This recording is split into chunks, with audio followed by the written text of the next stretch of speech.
Bem-vindos ao Books with Tea, o seu podcast literário com uma dose de chá.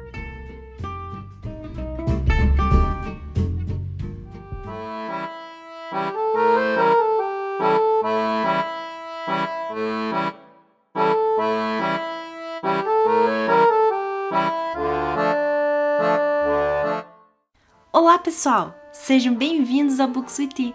Aqui é a Carol e o episódio de hoje é mais um especial da leitura coletiva Lendo Russos. Nós fizemos a leitura de mais um clássico da literatura russa, que foi Crime e Castigo, de Dostoiévski.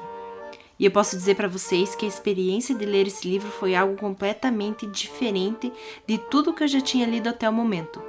Olha, o que a nossa primeira leitura, que foi A Morte de Ivan Ilyich, teve de tranquila, essa aqui de Crime e Castigo foi um desafio. Então, até antes mesmo de começar a falar sobre o livro, eu já falo para quem quer ler essa obra. Você precisa ter paciência e estar preparado, pois ela é bem densa. Mas ao finalizar, eu tenho certeza que ela vai te impactar de alguma forma, seja ela boa ou ruim. E aproveitando, se você quer ficar por dentro das leituras que eu estou fazendo e se também quer sugerir projetos futuros de leitura que você acharia interessante e que gostaria de participar, vai lá no meu Instagram, que é o @bookswithtea, e deixa a sua sugestão por lá. E feitos esses comentários iniciais, já separa aí o seu chá, se ajeita na poltrona e aumenta o volume, que vamos adentrar no universo de Crime e Castigo.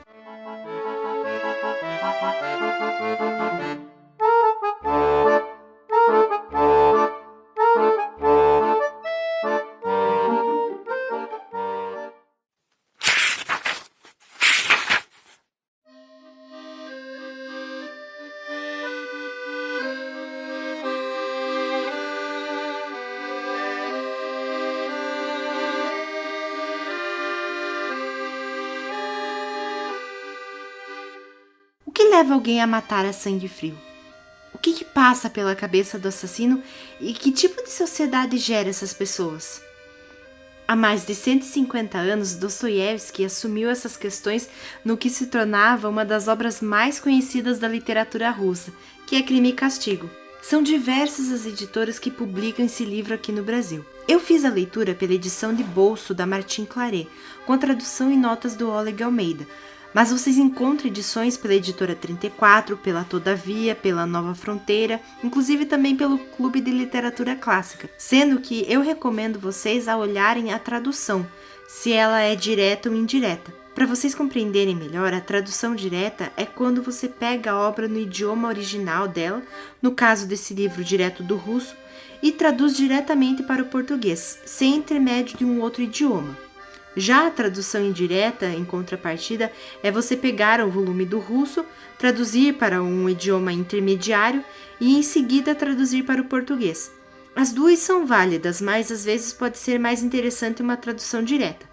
Mas assim, nada que seja algo que vá atrapalhar a sua leitura. Inclusive, tem uma youtuber que eu gosto muito e ela lê muito também das obras russas, que é a Paloma Lima, e que ela já falou um pouquinho sobre as traduções das obras russas lá no canal dela. E ela também indica um vídeo do próprio Oleg Almeida, em que ele também comenta sobre traduções e com muito mais expertise sobre o assunto, e que eu recomendo que vocês assistam caso tenham interesse em se informar mais sobre traduções.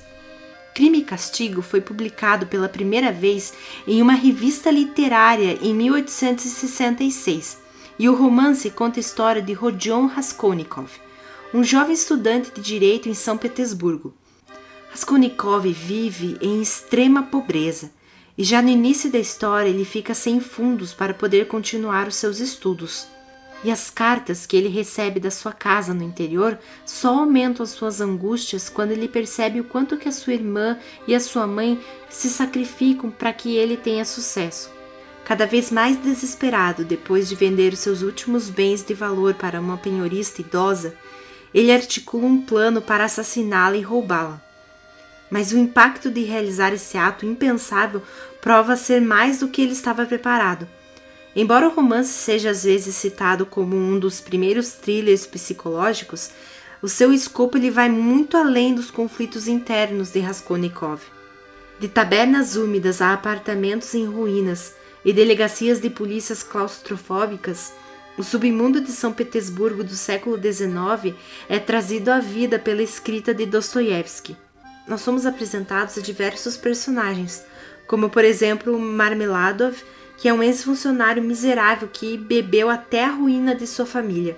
E também Svidrigailov, que é um nobre, só que sem nenhum caráter, desequilibrado e lascivo. À medida que a própria família de Raskolnikov chega à cidade, a sua inocência moral contrasta fortemente com a depravação dos que os cercam, mesmo com os seus destinos cada vez mais entrelaçados. E este retrato sombrio da sociedade russa reflete as próprias experiências de vidas e ideais em evolução do autor.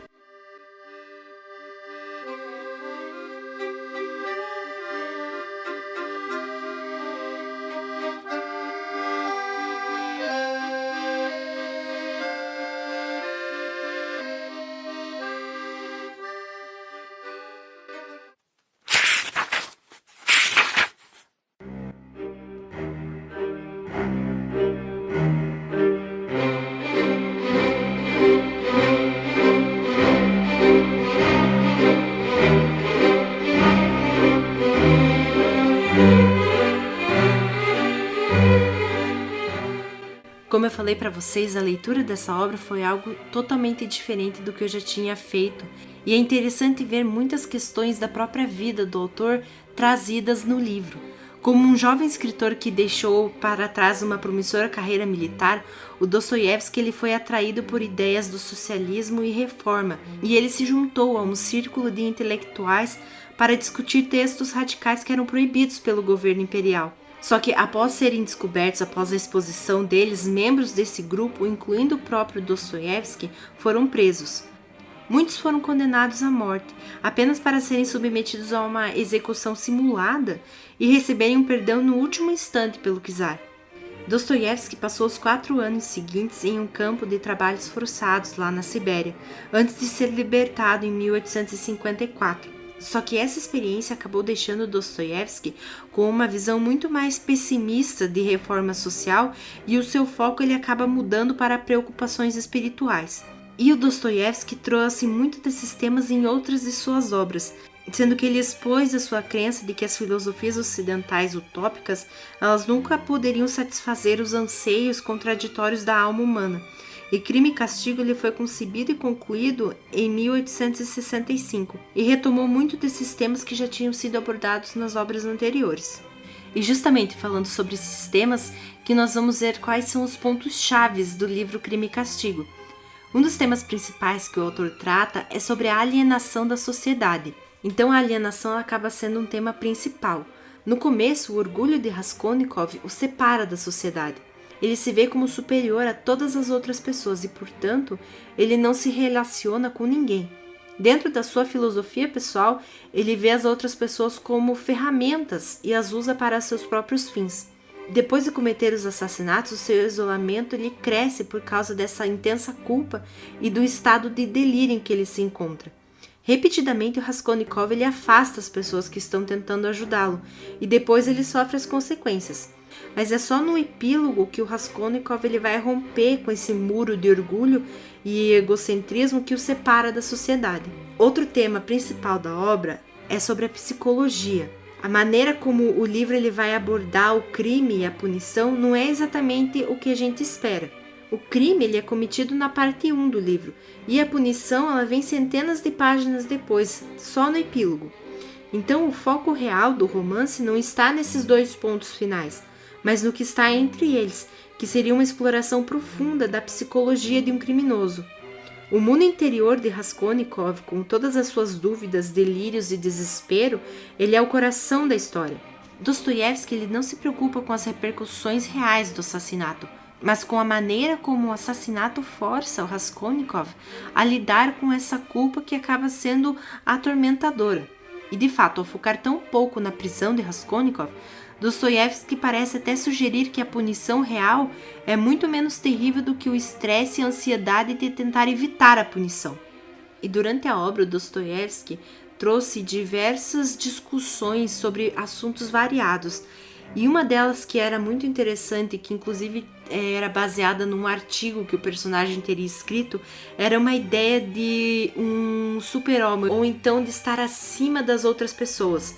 No início do romance, o Raskolnikov ele se vê até como um super-homem, entre aspas, que seria uma pessoa extraordinária, acima das regras morais que governam o resto da humanidade. Tanto que o assassinato da penhorista é, em parte, uma consequência dessa sua crença de que ele está acima da lei e é uma tentativa de estabelecer a verdade da sua superioridade.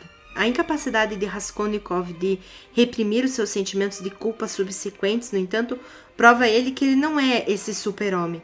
Embora ele perceba o seu fracasso em viver de acordo com o que ele tinha imaginado, ele não está disposto ainda a aceitar abrir mão total dessa identidade. Ele continua a resistir à ideia de que é tão medíocre quanto o restante da humanidade, afirmando até para si mesmo que o assassinato foi justificado. Até o final ele sustenta essa ideia, dando uma explicação de o porquê seria justificável ele ter assassinado aquelas pessoas. E é somente em sua redenção final, que é a sua percepção das alegrias que podem ser trazidas com essa redenção, que ele finalmente escapa dessa sua concepção de si mesmo como um homem superior e do terrível isolamento que essa crença trouxe sobre ele.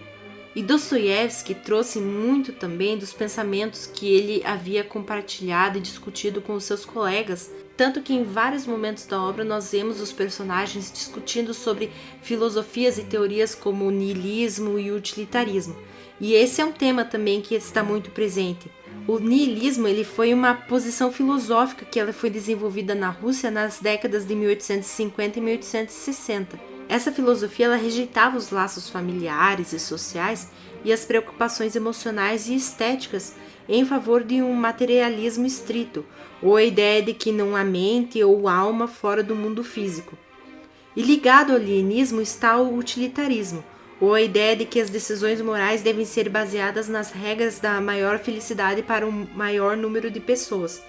E Raskolnikov demonstra justamente um pensamento nihilista, completamente não sentimental para a maior parte do romance, e ele não se importa com as emoções dos outros. No entanto, no final do romance, quando Raskolnikov descobre o amor, ele abre mão dessa filosofia do nihilismo. E por fim, uma outra temática que eu acho muito interessante trazer aqui, que é abordada na obra desde o começo até o final e que está muito presente, é sobre a pobreza. As descrições de pobreza de Dostoiévski permitem que ele aborde questões sociais importantes e crie situações ricas e problemáticas nas quais a única maneira de sobreviver é através do autossacrifício. E também durante a obra o autor usou de vários símbolos para representar ideias e conceitos abstratos, como por exemplo a própria cidade de São Petersburgo, que na obra ela é representada como suja e lotada. Ela representa tanto o estado da sociedade com todas as suas desigualdades e preconceitos, mas também o estado delirante e agitado de Raskolnikov, enquanto ele caminha em direção à sua confissão e rendição. Então, de muitas maneiras, o romance ele segue um fio narrativo que ele é comum em várias outras obras, que é de um jovem promissor que ele é seduzido e corrompido pelos perigos da vida urbana. Mas a sua crítica social ela é muito mais profunda. Raskolnikov ele racionaliza que seu próprio avanço ao custo da morte da penhorista seria um benefício para a sociedade. Ao fazer isso, ele ecoa as doutrinas do egoísmo e do utilitarismo, adotadas por muitos intelectuais contemporâneos de Dostoiévski. E ao acreditar que a sua inteligência lhe permite transcender os tabus morais, o Raskolnikov ele se separa da sua própria humanidade. Uma das coisas mais notáveis sobre Crime e Castigo é a sua capacidade de impactar, apesar dos detalhes do assassinato central serem revelados no primeiro ato. O crime de Raskolnikov é claro, mas é somente por meio do relato de Dostoiévski, da turbulência social e psicológica que se seguiu, que nós aprendemos a verdadeira natureza de sua punição e a possibilidade de redenção.